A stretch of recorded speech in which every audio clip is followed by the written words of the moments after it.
A black woman driving a $70,000 Mercedes at night. Stolen vehicle, has to be.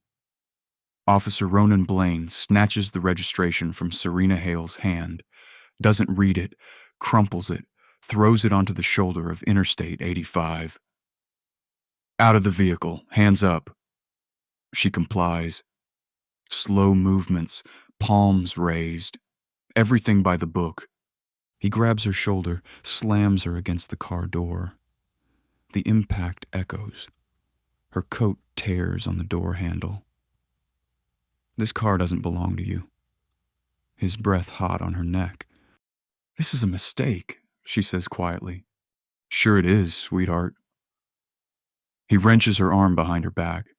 The cuffs bite down too tight, metal cutting skin. They all say that. He laughs. His partner laughs. She doesn't resist, doesn't argue. Tomorrow morning he'll see black robes. His knees will buckle. She states it clearly, calmly, like she's done this 1,000 times before. Officer, this is my vehicle. The registration is valid. I'm Judge Serena Hale, Fulton County Circuit Court. You can verify my identity through dispatch.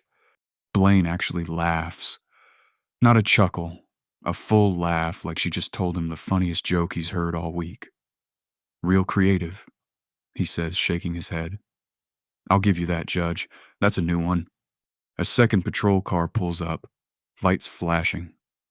No siren. Sergeant Alara Riley steps out. Mid-40s, years on the force. She surveys the scene with practiced eyes, takes in the Mercedes, takes in Serena, the expensive coat, the educated diction, the complete lack of panic. Riley walks over to Blaine. Her boots crunch on the gravel shoulder. You sure about this one? She asks, low voice. Think Serena can't hear? I'm sure, Blaine says. Trust me. Riley nods slowly. By the book, then. Document everything. Translation clear. Cover your ass. Make it stick. Serena watches this exchange, files it away. These two have done this before. They have a system.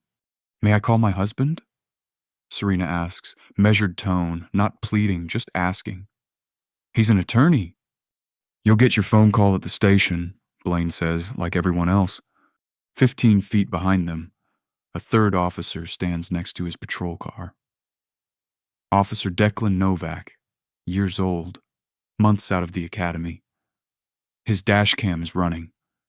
Has been running since he arrived on scene. He says nothing. Doesn't move.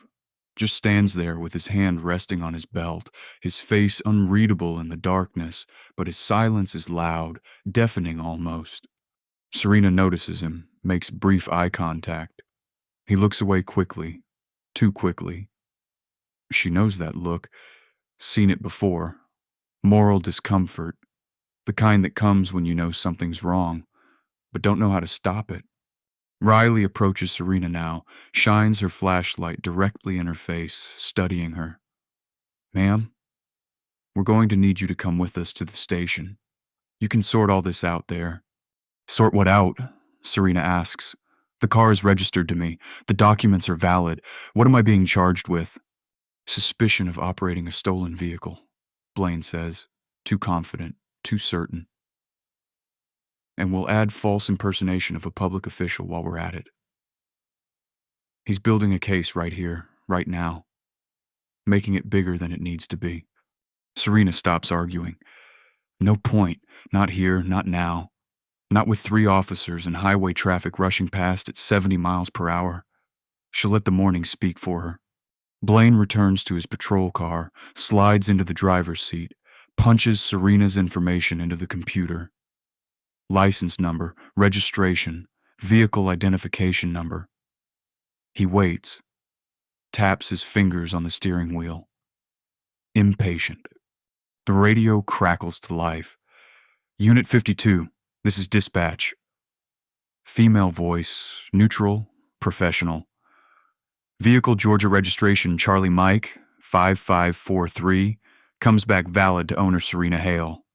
Buckhead address, clean record, no warrants, no stolen vehicle report on file. You're clear to proceed.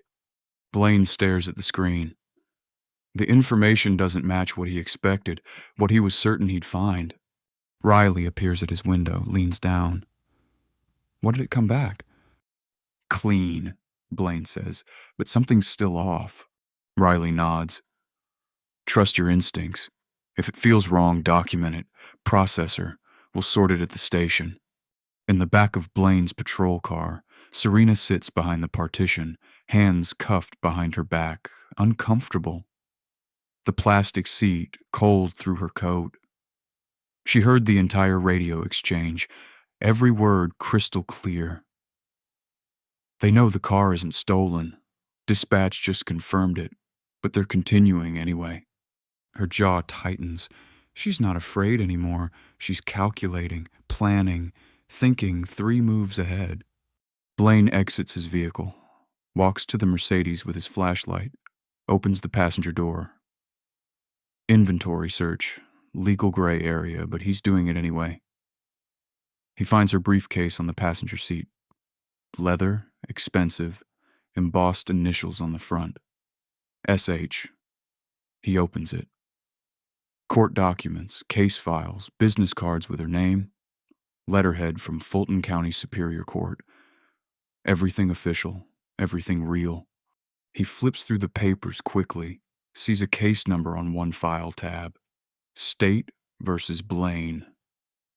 His brain doesn't register it. Blaine is a common name. Could be anyone. His ego won't let him see what's right in front of him. Riley walks up to the passenger window. Anything? Blaine holds up one of Serena's business cards. She's got fake judge credentials, professional job, good quality. Riley examines the card, feels the paper between her fingers, reads the embossed seal.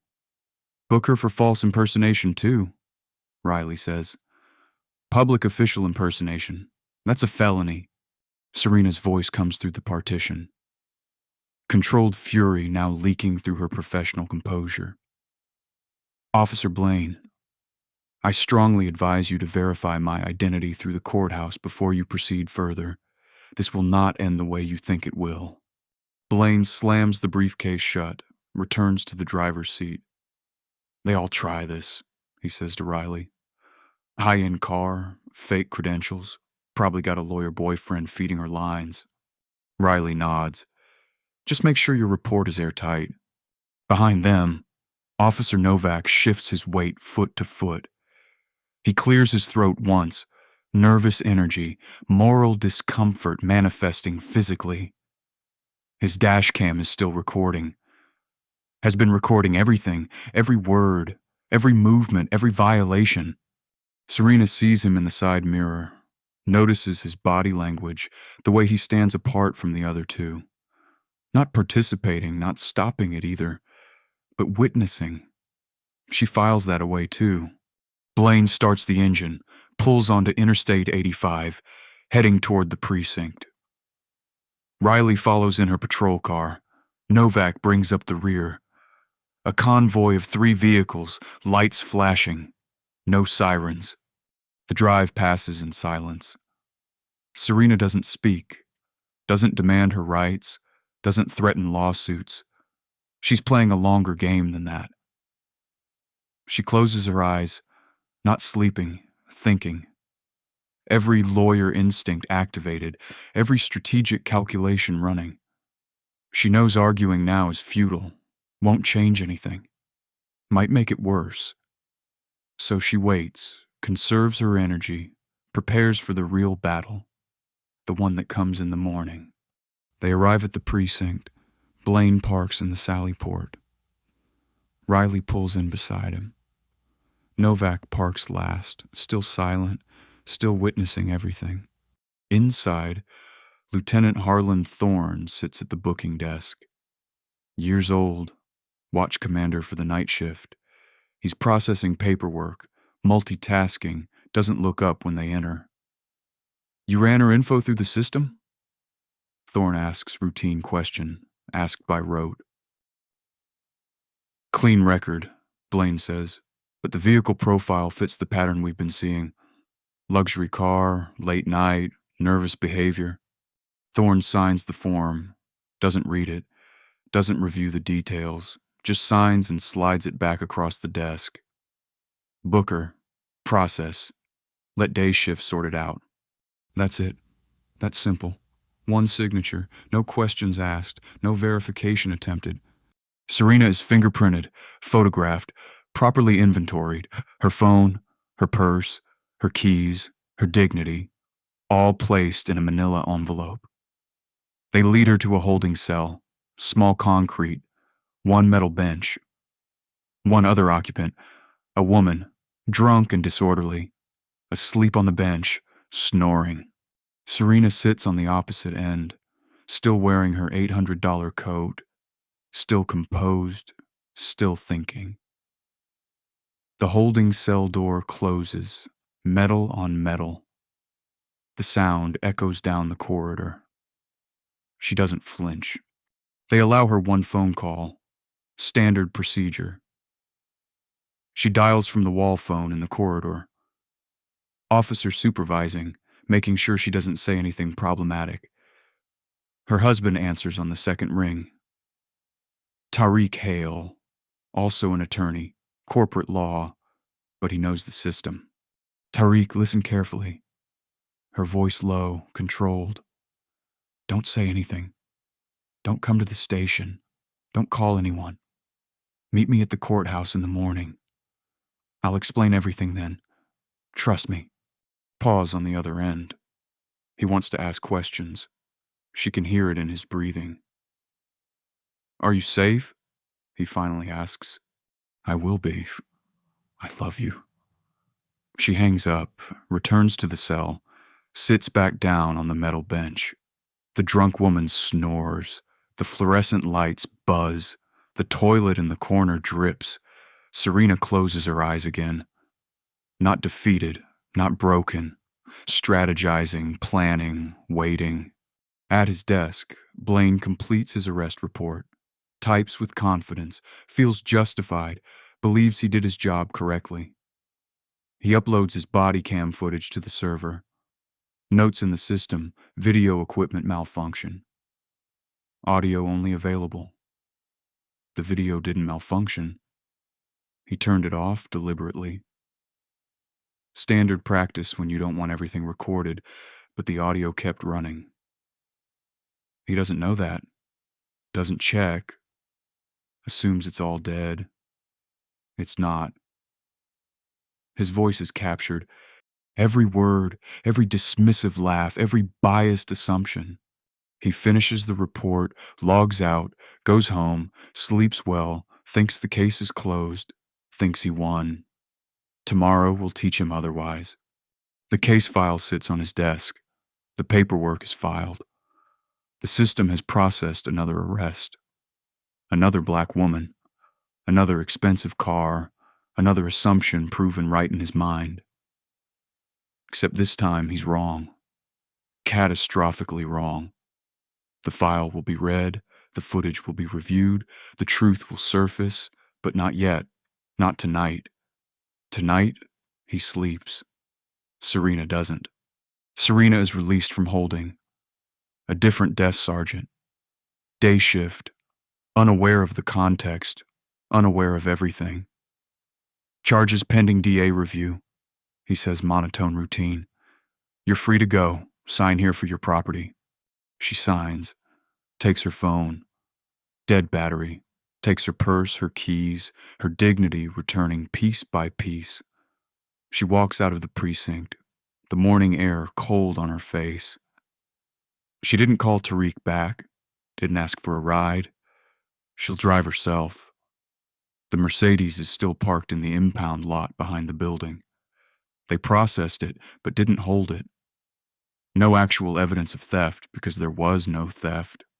She gets in, starts the engine, notices the scrapes on the door handle, from the handcuffs from being slammed against the metal, visible damage, permanent reminder. She doesn't react, just notes it. Evidence. Physical evidence of excessive force. The drive home is quiet. Interstate 85, same stretch of highway, in early morning traffic. She arrives at her house in Buckhead, colonial style, 2 stories. Tariq's car in the driveway. He didn't sleep either. Waited up all night. He opens the door before she reaches it. Relief flooding his face, then anger, then confusion. "Serena, what the hell happened? You sounded—" "Not now," she says. Walks past him into the house. "I need to shower. I need to change. Then I'll explain everything." She goes upstairs, strips off the coat, the blouse, the pants. Everything smells like holding cell, concrete, and despair, and institutional cleaning solution. She showers hot water as hot as she can stand, washing away the physical residue, the indignity, the violation, but not the anger that stays, fuels her. She dries off, opens her closet, reaches for her judicial robes, black fabric, heavy, authoritative. She lays them on the bed, looks at them. This is armor. This is power returning. She dresses methodically, each button a reclaiming, each layer a restoration. Tariq waits in the kitchen. Coffee made, 2 cups on the counter. He knows better than to push. She'll talk when she's ready. She comes downstairs, robes folded over her arm. She pours coffee, takes a sip, finally looks at him. "Last night, Officer Ronan Blaine arrested me for driving my own car.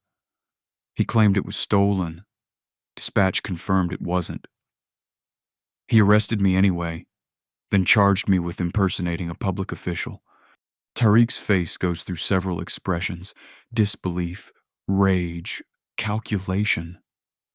"We sue," he says immediately. "Federal civil rights violation.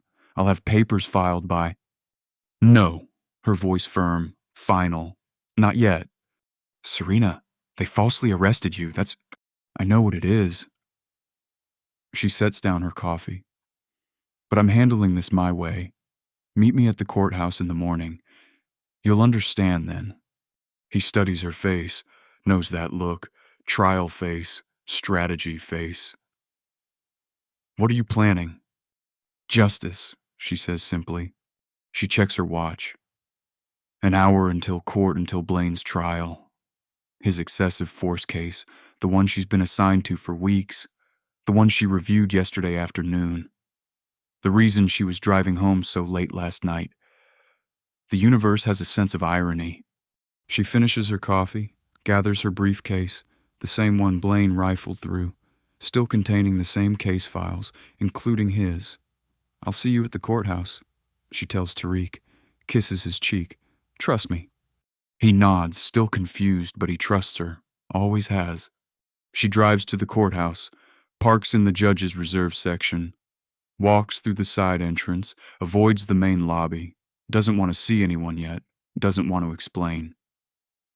She goes directly to her chambers, locks the door, sits at her desk, opens the case file. State of Georgia versus Ronan Blaine. She's read it 3 times already, knows it by heart. Excessive force allegations, teenager named Caden Riley. Traffic stop that went wrong. Blaine's knee on the kid's back, disproportionate response. Pattern of behavior. She reads it a 4th time with new eyes. Personal eyes, victim eyes. Because now she's not just the judge, she's evidence. She's Exhibit A in a pattern she didn't know she'd become part of. Her phone buzzes. Text from the bailiff. Courtroom ready. Party's arriving. She stands, puts on her robes, checks her reflection in the small mirror on her wall. Composed, professional. No sign of last night's ordeal. But underneath, beneath the robes and the composure and the professional mask, rage, cold, calculating, patient. She's about to walk into that courtroom, about to sit on that bench, about to see the officer who arrested her hours ago, and he has no idea. None. She picks up her gavel, feels the weight of it, the authority, the power. She doesn't call a lawyer to sue. She doesn't need one. She is the law, and in minutes, Officer Ronan Blaine is going to learn what that means. Before any of this started, before the arrest, before the cascade, Officer Declan Novak stands at attention. Police Academy graduation. His father beside him, first-generation immigrant, came from Ireland with nothing. Built a construction business, put 3 kids through college. His father grips his shoulder, pride in his eyes, but something else too. Concern, caution. You became an officer so people like us would be safe. Yeah.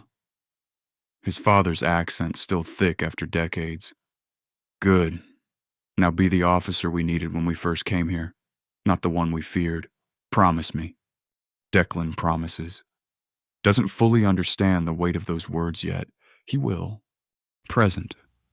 Same night as Serena's arrest. Declan sits in the precinct locker room, exhausted, but wired. Can't sleep. Can't stop thinking about what he witnessed.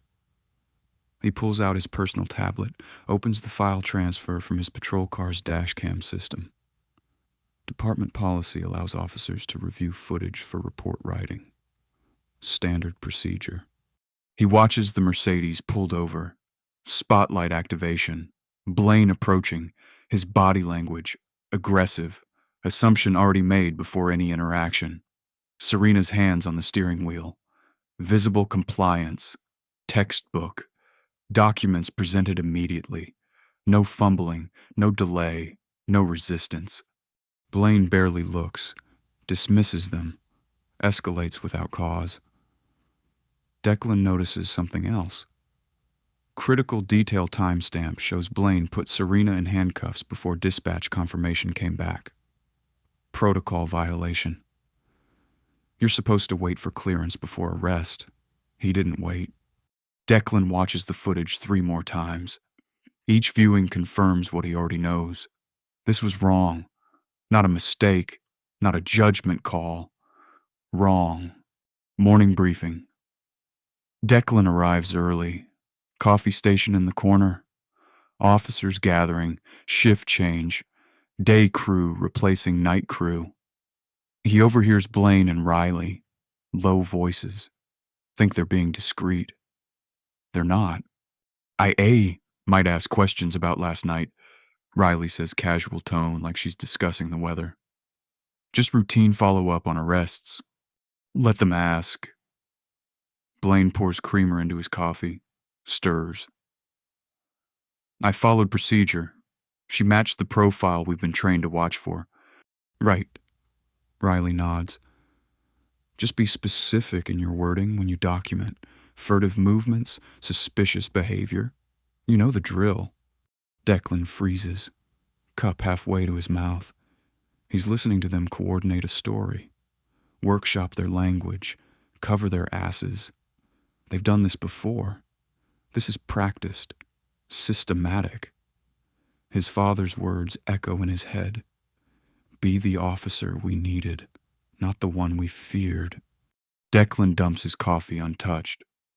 Walks out of the briefing room, goes to his patrol car, sits in the driver's seat, hands on the steering wheel, mirroring Serena's position last night without realizing it. Student loan payment notice on his dashboard. Due. His paycheck barely covers it, plus rent, plus his parents' medical bills, his father's back surgery, still paying that off. He needs this job desperately. Months in, still probationary. They can fire him without cause, without recourse, but his father's voice won't leave his head. Be the officer we needed. Declan starts his car, doesn't go on patrol, drives to the internal affairs office, different building across town, separate from the main precinct, intentionally isolated. He parks, sits in the car, debating, calculating, knowing what this might cost. He goes inside. Detective Aria Mercer sits at her desk. Years in internal affairs, seen everything, heard every excuse, every lie, every cover-up. Cynical but fair, tough but just. She looks up when Declan enters, recognizes him. Rookie. Months. Practically still a kid. Officer Novak, she says, "What can I do for you?" Declan doesn't sit. Stands in her doorway, 1 foot in, 1 foot out. Still deciding. "I witnessed something last night," he says. "Traffic stop. Officer Blaine. I think there was misconduct." Mercer's expression doesn't change, but her attention sharpens. "You think or you know?" "I have dashcam footage." "Now let me see it." Declan hesitates. "Can this be anonymous?" Mercer leans back in her chair, studies him, sees the fear, the moral struggle, the career calculations. She's seen it before. Officers wanting to do right, but terrified of consequences.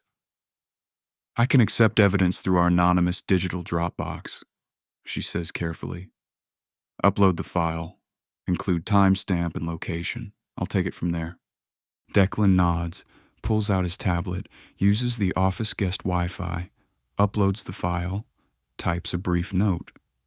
"Traffic stop hours, I-85 mile marker, Officer Blaine. Possible misconduct. My conscience can't let this go." He hits send. The file uploads. Progress bar complete. Mercer's computer chimes. New file received. She opens it, watches the video. Her jaw tightens progressively as she watches. Professional mask slipping. She pauses when Serena's face is visible in the spotlight. Zooms in. Recognition flashes across her face. "Officer Novak?" Her voice changed, sharper, more urgent. "Do you know who this woman is?" "No, ma'am, should I?" Mercer stares at him, calculating, deciding how much to say. "You will," she says finally. "Everyone will very soon." She approaches him as he's leaving. "You did the right thing coming to me. This stays confidential. Go back to work. Act normal. Say nothing to anyone. Understood?" "Yes, ma'am." "Novak." She stops him as he's leaving. "Your conscience did you credit. Don't lose that." Declan walks out of internal affairs, gets back in his patrol car. His hands shake as he starts the engine. Adrenaline, fear, relief, all mixed together. He did the right thing. It might cost him everything, but he did it. He drives back to the precinct, logs in for his shift, acts normal, like Mercer instructed, goes on patrol, responds to calls, writes tickets. Everything routine, but nothing feels routine anymore. Back in her office, Mercer locks the door, plays the footage again, watches Serena's compliance. Blaine's aggression, Riley's approval, the whole thing documented in perfect digital clarity. She picks up her phone, direct line to Captain Novak, Riley's supervisor, one level up the chain of command. "Captain, it's Mercer. We need to talk today. It's urgent." Pause. She can hear him sipping coffee. Morning routine interrupted. "How urgent?" "Career-ending urgent, and it involves Judge Serena Hale." Another pause, longer this time. "I'll be there." Mercer hangs up, opens her case management software, creates a new file, marks it priority, confidential. She begins documenting timestamps, screenshots, chain of custody for the evidence. She's done this for years. Investigated dozens of officers, seen patterns, seen cover-ups, seen the system protect its own. But this one is different. This one has a judge involved, a judge who was arrested hours before presiding over her arresting officer's trial. This one will explode. She makes another call directly to the police chief, bypassing the chain, warranted by the circumstances. "Chief, it's Mercer. You need to be in courtroom 3 this morning. Don't ask questions. Just be there and bring your phone. You'll want to document this." She hangs up before he can respond. In hours, Blaine will walk into that courtroom confident, prepared, believing he's just defending himself against one excessive force complaint. He has no idea that the walls are already closing in, that internal affairs is activated, that his captain and chief will be in the gallery, that every action from last night is now evidence. He has no idea what's waiting. The footage is already climbing the chain of command. Blaine's home, suburban neighborhood, 3-bedroom ranch, mortgage stretching his paycheck. He showers, shaves, puts on his dress uniform, the one for court appearances, pressed and clean, shoes polished, everything regulation. His phone buzzes. Text from his lawyer. Harlan Thorne, criminal defense attorney. Handles a lot of police cases, knows the system. Judge hasn't changed. Stick to script. She's known for being fair but thorough. Professional tone only. Blaine texts back while knotting his tie. No problem. Had weird stop last night, though. Woman claimed to be a judge. Can you believe it? Tried everything. He checks himself in the mirror, adjusts his collar, ready, confident. His phone buzzes again. Thorne responding. What was her name? Blaine types one-handed while grabbing his keys. Morrison, I think. No, wait. Oh, Hale. Serena Hale. Whole briefcase full of fake credentials. Impressive, honestly. He hits send, walks to his car, doesn't see Thorne's response because Thorne doesn't respond, just stares at his phone, sits down hard in his office chair, closes his eyes. He knows that name, knows exactly who Serena Hale is, has appeared before her twice in the past year. Professional, fair, but thorough, unforgiving of procedural violations. Thorne looks at the case file on his desk. State versus Ronan Blaine. Trial starting. Judge Serena Hale presiding. His client just arrested his own judge hours before trial.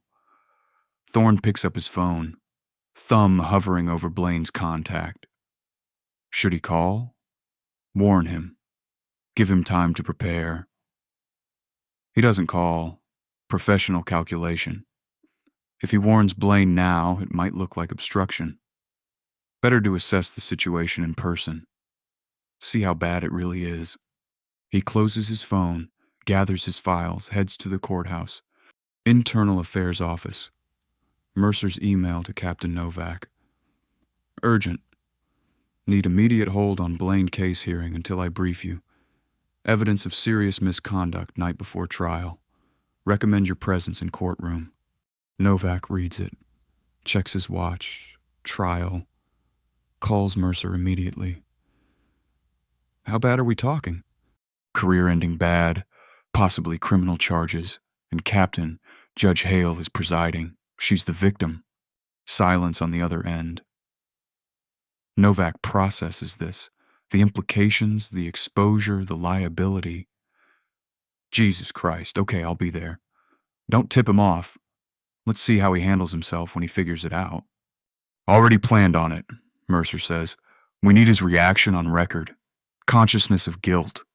Novak hangs up, grabs his jacket, tells his secretary to clear his morning. Emergency. Heads to the courthouse. Courthouse main entrance. Blaine arrives, parks in the public lot, walks through security. Metal detector badge and gun left in his vehicle. Court protocol. He sees other officers in the hallway. Colleagues there for other cases, other hearings. They nod. Wish him luck. He's not worried. He has a strong defense. He followed training. The kid in his case was resisting. Everything by the book. Thorne arrives, sees Blaine waiting on the bench outside courtroom 3. Walks over, briefcase in hand, face carefully neutral. Ronan, he says, that woman you arrested last night. The bailiff opens the courtroom doors. All rise. The Honorable Judge Serena Hale presiding. Blaine walks through the doors, still talking to Thorne, looking down at his notes, not paying attention. The side door opens. The judge's entrance. 3 steps up to the bench. Blaine looks up. Time stops. Recognition hits. not slowly, like a freight train derailing at full speed. Blaine's eyes widen, blink, widen again, brain refusing to accept what he's seeing. The color drains from his face, not pale, ashen gray, lips part. No sound comes out, throat closed. The briefcase slips from his fingers, hits the floor loud. The thud echoes through the courtroom. Every head turns, his knees unlock. Liquid joints, gravity pulls wrong. He sways forward, right hand shoots out, slams onto the defense table, gripping the edge. Knuckles white, holding on like a drowning man. His left hand clutches his chest, shirt fabric bunched in his fist. Can't breathe. Shallow, rapid gasps. Cold sweat breaks across his forehead. Thorne grabs his elbow hard, steadying him physically. Sit down.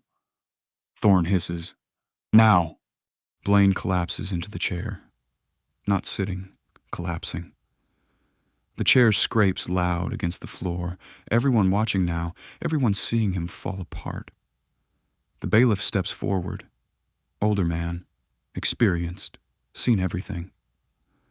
Sir, are you all right? Do you need medical attention? We can call EMT. Blaine shakes his head. Violent. Can't form words. Hand still gripping the table. Room still spinning.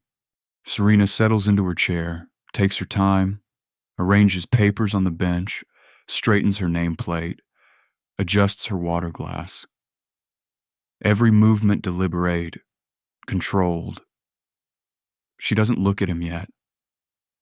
Power move, making him wait, making him suffer. The gallery whispers, low murmur spreading like wildfire. What's wrong with that cop? Why does he look like that? Is he sick? In the back row, Captain Novak sits with his phone out recording. Mercer beside him, also recording. Both documenting this moment, this reaction.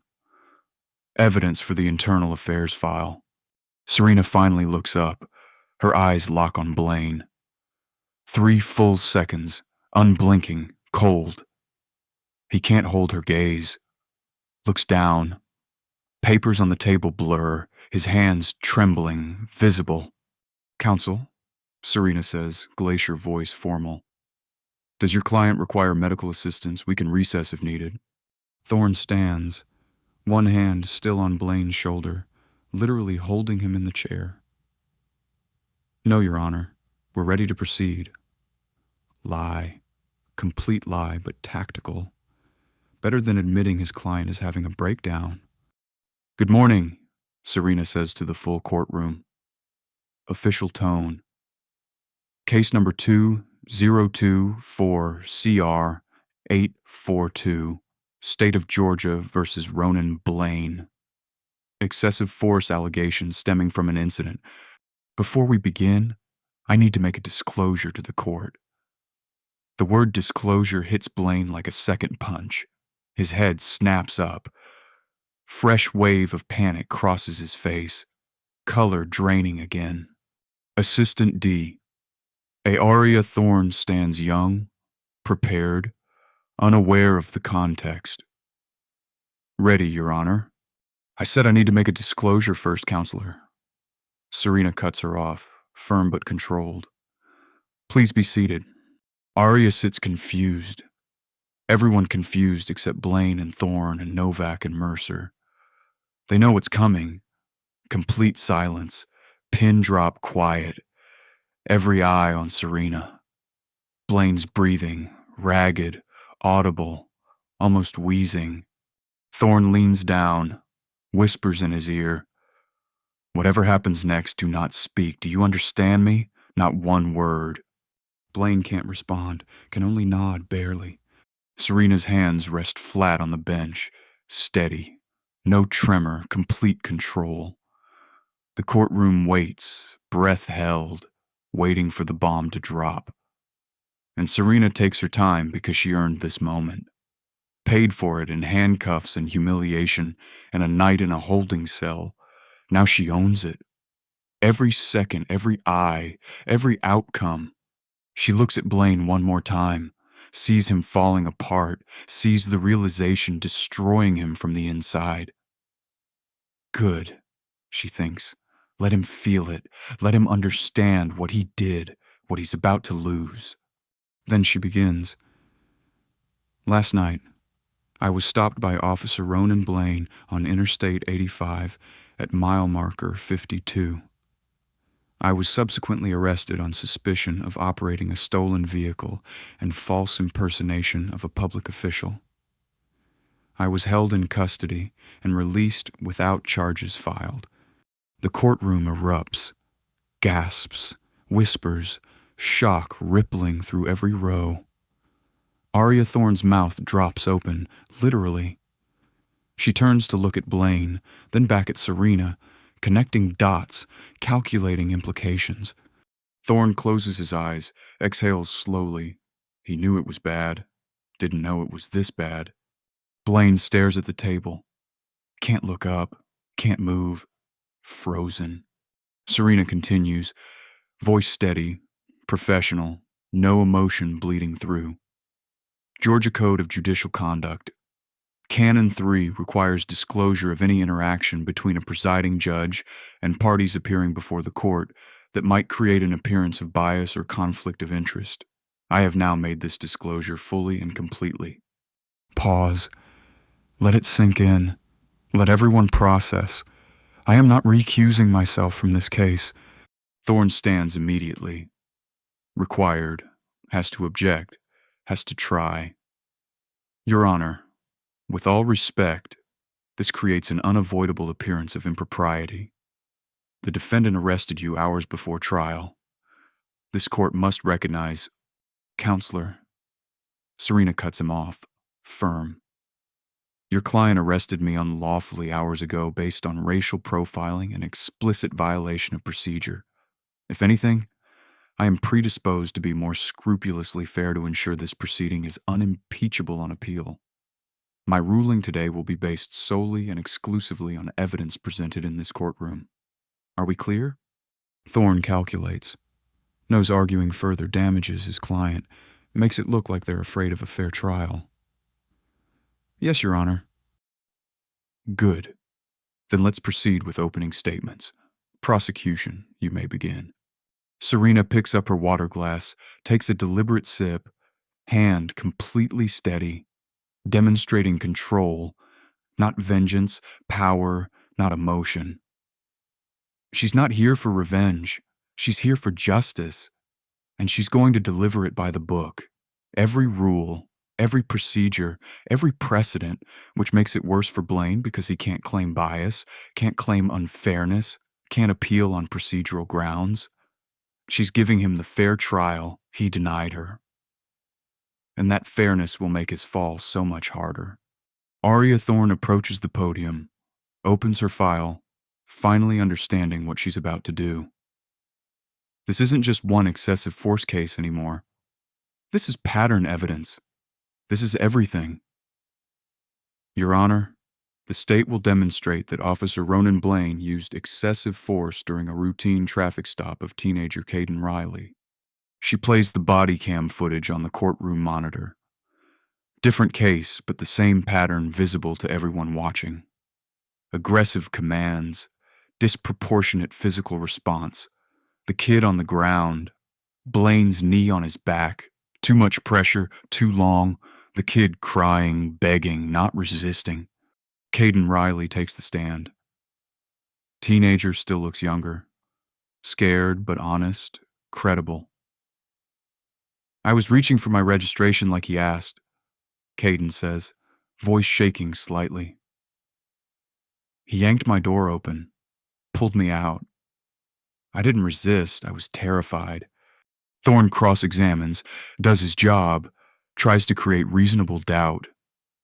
Officer Blaine followed training protocols for a subject showing furtive movements and potential resistance. Correct. I wasn't resisting, Caden says, quiet but firm. I was shaking because I was scared. Thorne argues that Blaine made split-second decisions. Officer safety, standard training, all the usual defenses. Serena watches, listens, sees the pattern she couldn't see before because she wasn't part of it yet. Now she is. She leans forward, interrupts the proceedings. Judicial prerogative. I'd like to examine the defendant's pattern of conduct more thoroughly. Prosecution. Are you aware of any similar incidents involving Officer Blaine? Aria hesitates. Your Honor, we have documentation of prior complaints, but they were all dismissed by supervisory review before reaching. I'm not asking about complaints that were dismissed. Serena's voice sharp, precise. I'm asking about incidents, documented interactions, traffic stops, arrests. Aria understands. We can request those records from the back courtroom. Doors open. Detective Aria Mercer enters, walks down the center aisle. Every eye on her. She carries a sealed folder, approaches the bench. Detective Mercer, Internal Affairs Division, Serena says. Please state your purpose. Your Honor, Internal Affairs received evidence of an incident involving Officer Blaine that demonstrates a pattern of conduct directly relevant to the charges before this court. I have video evidence, audio recordings, and documentary analysis. Thorne jumps up. Your Honor, this is highly irregular. We haven't been provided discovery on... Counselor, this evidence pertains to an incident that occurred hours ago. There hasn't been time for formal discovery. I'm allowing it under my discretion as directly relevant to pattern evidence. Your objection is noted for the record. Thorne sits, knows he's trapped, can't stop this train. Mercer approaches the prosecution table, hands Aria a USB drive. Dashcam footage from last night's traffic stop. Timestamp. The courtroom monitor displays Declan Novak's dashcam footage. The Mercedes pulled over. Spotlight. Blaine approaching.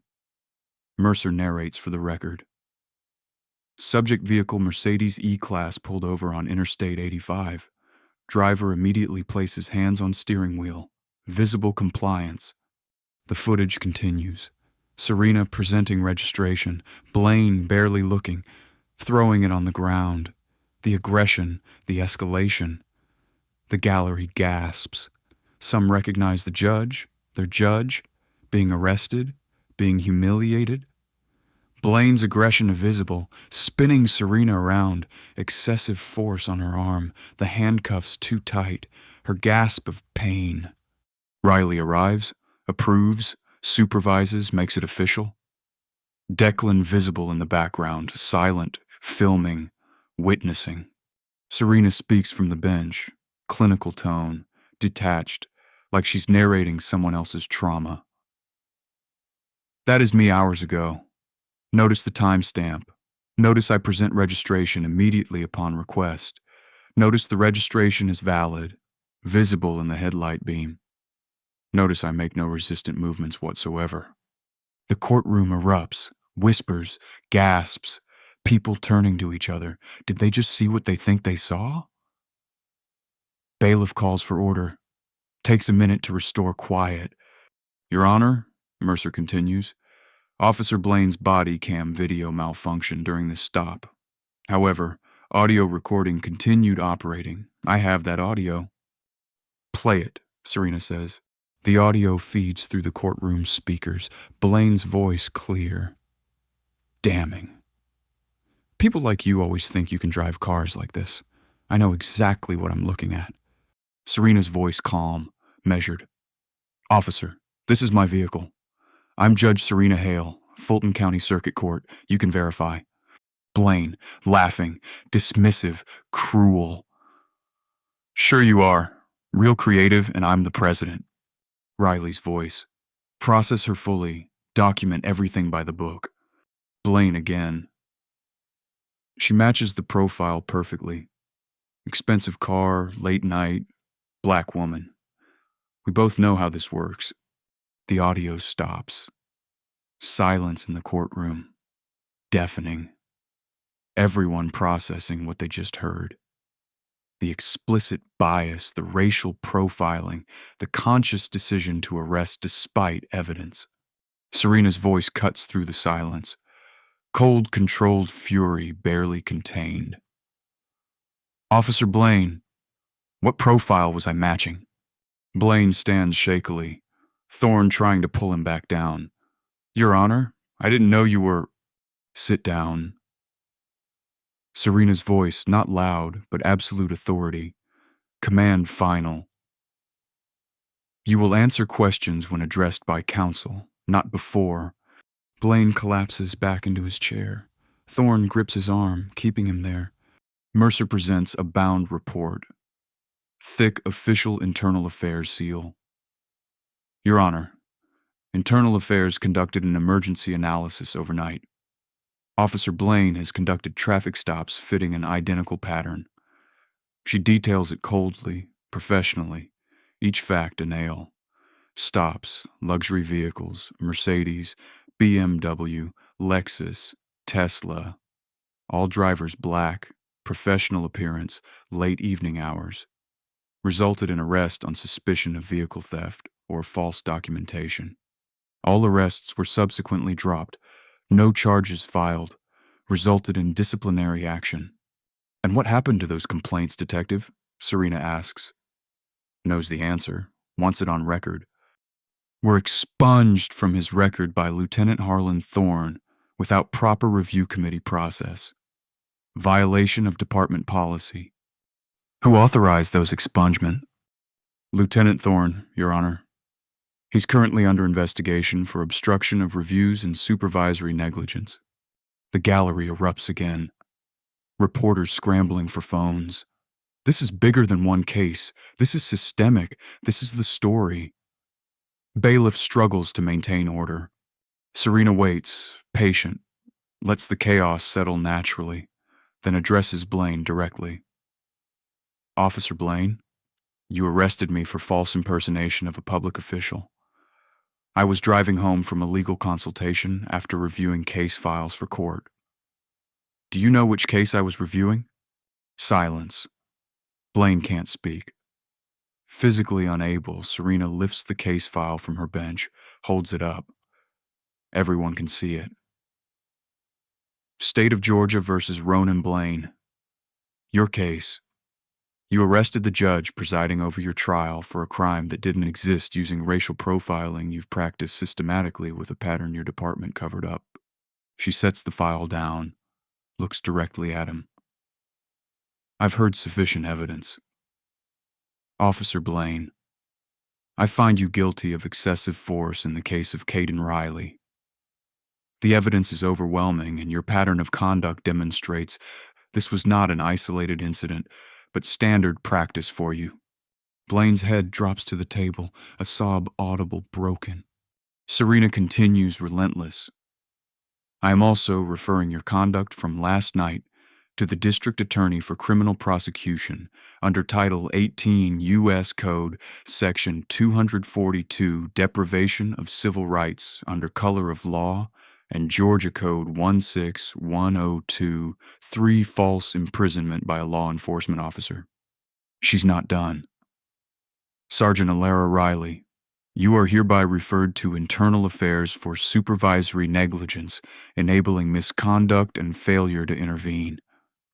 Lieutenant Harlan Thorne, you will answer to the District Attorney for obstruction of justice and tampering with official records.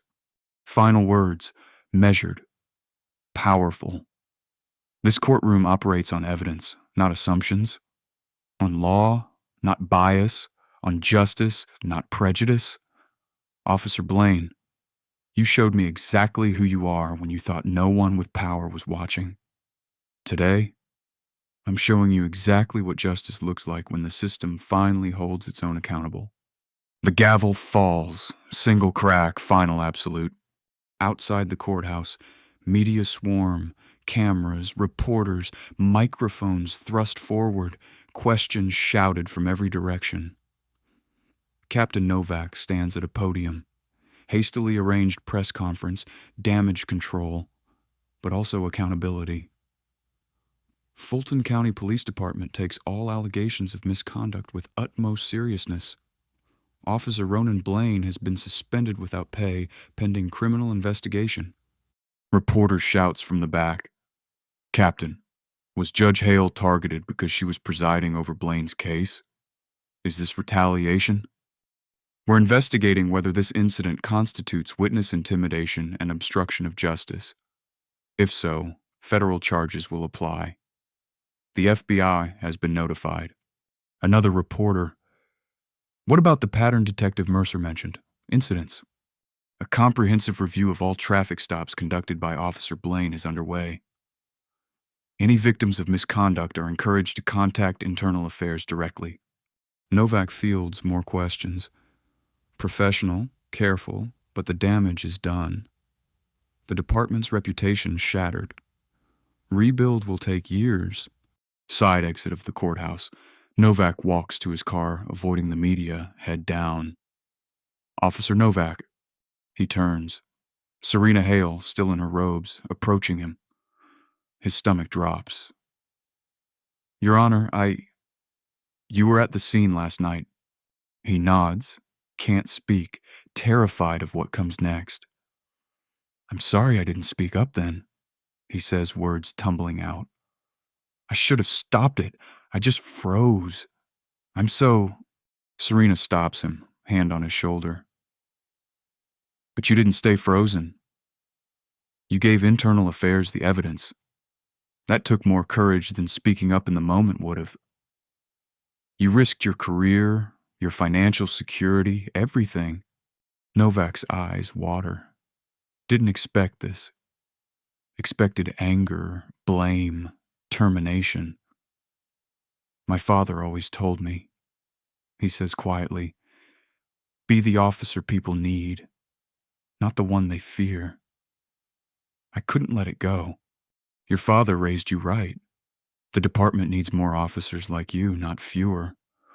Remember that when this gets harder. Will it get harder? Serena nods. Yes. Your colleagues will resent you.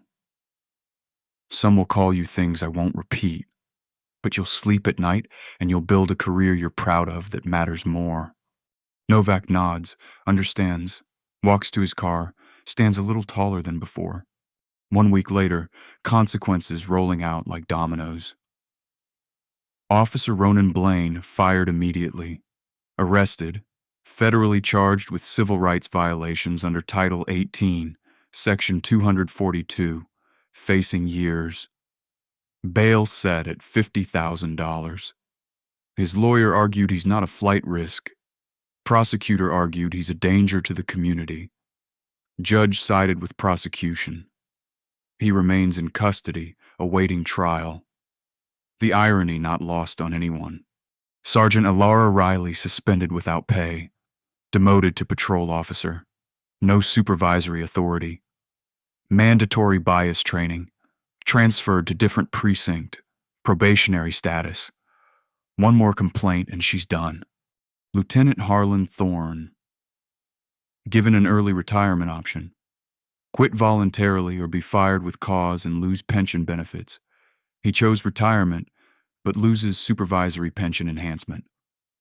Reduction for life. He's elderly. That's millions over years. Expensive choice. FBI opens pattern and practice investigation into Fulton County Police Department. Traffic enforcement practices. Civil Rights Division involved. Consent decree possible. Department under federal oversight. Reform mandatory. Serena's office. Weeks after the trial, late afternoon, the police chief sits across from her desk. Deputy chief beside him, both uncomfortable, both here because they have to be. "Judge Hale, on behalf of the department, I want to personally apologize." Serena cuts him off. "Chief, apologies mean nothing without systemic change. Here's what I need." She slides a typed list across the desk.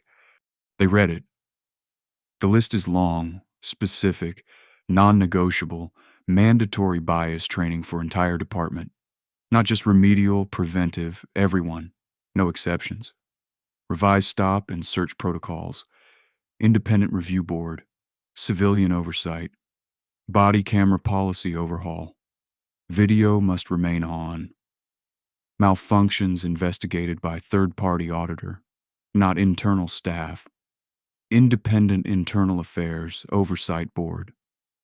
3 civilian members, 2 from community advocacy groups. Voting power equal to police representatives. Quarterly traffic stop data published publicly. Demographic breakdowns. Searchable database. Complete transparency. The chief reads, face tight. Judge, some of these require city council approval, budget allocation. I can't just... Then get approval. Get budget, or I refer this entire matter to the Department of Justice for consent decree proceedings. Your choice. The chief pauses, calculating. I'll need time to implement. You have time-written progress reports monthly delivered to my chambers. I'll be monitoring personally. The chief nods. No choice, really. Signs the acknowledgement, leaves. Serena allows herself a small smile. First time in weeks, courthouse hallway. Serena walking to her car. End of a long day. Judge Hale. She turns. Caden Riley, the teenager from the original excessive force case. Older now, somehow, or maybe just less scared. I wanted to thank you, Caden says. For him and for me. He holds up a document. You expunged my arrest record. You did nothing wrong, Caden. The record should reflect that. And what are you doing now? Community college, criminal justice major. I want to be a lawyer, maybe a prosecutor. Serena smiles. Genuine warmth. Good. We need people who understand both sides. Keep my card. Call me if you need a recommendation letter. Caden leaves. Serena watches him go, hope visible in her expression. This is why she does it. Not for the convictions, not for the power, for the Caden Rileys, the ones who get second chances, the ones who survive the system and decide to fix it. Months later, Internal Affairs Office. Detective Aria Mercer reviews an application. Officer Declan Novak, applying for detective position within Internal Affairs. Youngest applicant in department history. She calls him in for interview, tests him, challenges him, asks hard questions. Why A? Most officers avoid this division. We're not popular.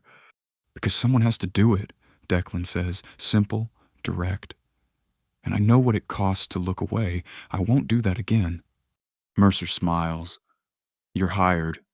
Probationary detective. Don't make me regret this. Declan nods. Serious. I won't. Months later, he's handling his own cases, investigating other officers, facing their resentment, their hostility, their silent treatment in the locker room. But his father's voice stays with him. Be the officer we needed. He is every day, one case at a time. Serena's home, evening, sitting with Tariq on the couch. Glass of wine, quiet moment, first in a month. Are you okay? He asks. Really? Okay. Not Judge, okay. Serena, okay. Long pause. She considers the question. Honest answer. I'm tired, bone tired, angry still, but okay. We started something real. Systems changing slowly, but it's moving. Tariq takes her hand. What you did? That wasn't just about you, was it? No. It was about every person who gets pulled over and knows something's wrong, but has no power to stop it. I had power. I had to use it. There'll be pushback, appeals, retaliation attempts. I know, but we started something. That's enough for today. Final scene. Serena's chambers, late afternoon. Reviewing new case files. Work continues. Justice doesn't stop. Knock on the door. Detective Declan Novak, now IA, delivering a report on another officer. Another investigation. Detective Novak, Serena says, congratulations on the promotion. Thank you, Your Honor. He hands her the file. How's the work? Finding my footing. It's hard. Some officers won't talk to me, but I'm sleeping at night. Serena smiles. That's the job. Keep doing it well. Declan leaves. Serena returns to her files. The work continues. Will always continue. Justice doesn't sleep. Neither does she.